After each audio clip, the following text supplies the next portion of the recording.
Hello dear student, स्वागत है आपका एक नई वीडियोस के साथ। आज हम पढ़ेंगे डिफरेंशियल कैलकुलेशन, डिफरेंशियल इक्वेशन का जो टॉपिक है उसका क्वेश्चन लेके आए। और यदि आप इस यूट्यूब प्लेटफॉर्म पर पहली बार आए तो चैनल को सब्सक्राइब जरूर कर देना और बेल को ऑल पे प्रेस कर देना ताकि हर new related videos of PCM की जानकारी आपको मिल सके। तो देखिए, हमारा जो भी दिए गए क्वेश्चन है, हल कीजिए। Z square P Z square P square Z score Q score plus 1, है ना। तो जो इक्वेशन हमें दी हैं वो हमें लिखनी है। समीकरण क्या दिए? Z square P square Q P square Z score plus Q square equal to 1। यहाँ पर हम जब ये जेड के रूप में डिफरेंशियल इक्वेशन दी होती हैं और पी और क्यू के फलन होते हैं, तब हमने आगे भी मैंने क्वेश्चन पढ़ा है, प्ले लिस्ट में देख सकते हो। तो उसमें क्या होता है कि जेड इज इक्वल टू उसको फलन के रूप में मान लेते हैं, कैपिटल एक्स प्लस ए वाई के रूप में, वाई के साथ ही लेना है ना। तो जहाँ पर एक्स को हम क्या लेते हैं? ए प्लस वाई। ये इस क्वेश्चन में ये स्थिति लगा रहे हैं ना। तो ये कोई क्वेश्चन होते हैं आपको स्थिति याद रखनी पड़ती है, तो वो याद भी रख सकते हो।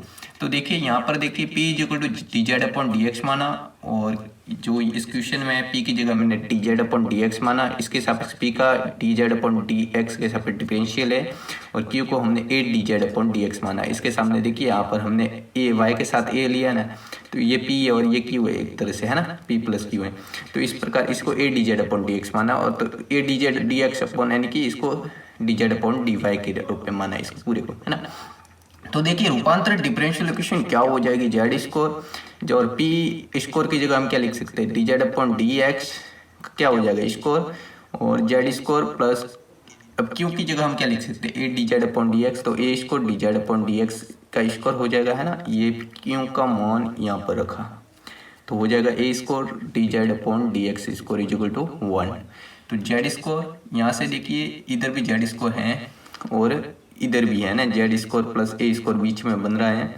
तो ये हम क्या करते हैं? D Z upon D x, Z x score ये इधर भी है, दोनों अंदर कॉमन ले लेते हैं। तो D Z upon D x common ले लिया तो क्या हो जाएगा? जेड स्कोर और ए स्कोर रह जाएगा, यानी जेड स्कोर प्लस ए स्कोर रह जाएगा, और ये जेड स्कोर बाहर का इज इक्वल टू 1।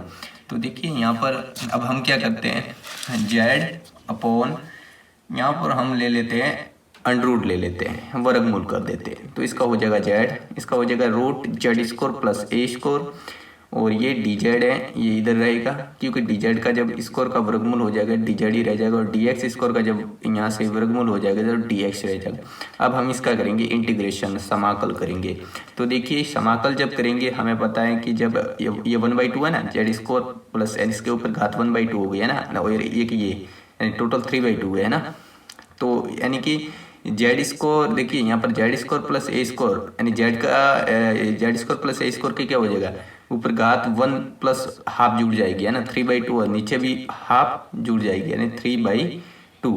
परंतु ये जब 2 ऊपर जाएगा तो कट जाएगी इस जेड स्कोर वाले से।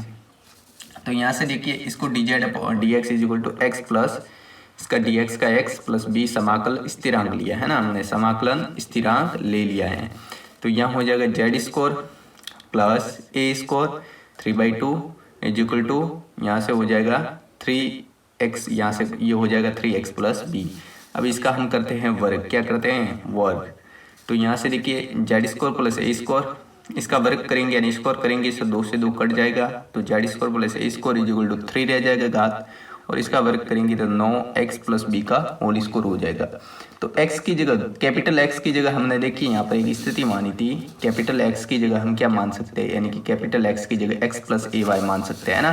तो ये हमने पहले स्थिति मान ली थी, तो यहाँ पर लिख लेते हैं कि आगे लिखेंगे, देखिए कैसे लिखते हैं।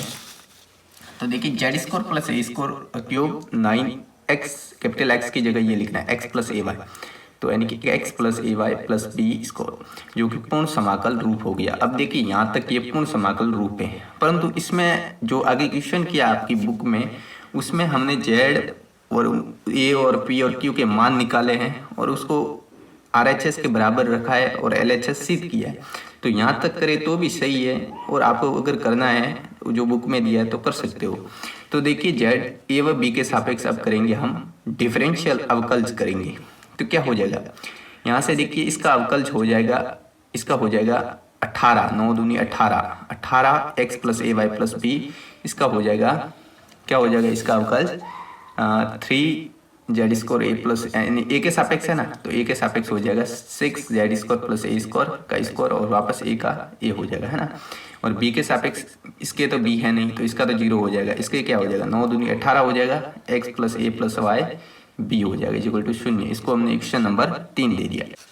तो देखिए जो समीकरण 2 व 3 से अगर हम निकाले तो 18x प्लस ए वाई वाला वो देख लेना, समीकरण 2 और 3 वहाँ से काट सकते हो, तो वो तो दोनों कट जाएंगे है ना, और रह जाएगा केवल क्या, ए रह जाएगा। तो ए का मान सीधा ऐसा हमें पता चल रहा है कि उसको 0 के बराबर भेजेंगे तो ए पूरा 0 हो जाएगा है ना। इसको हमने इक्वेशन नंबर 4 दे दिया।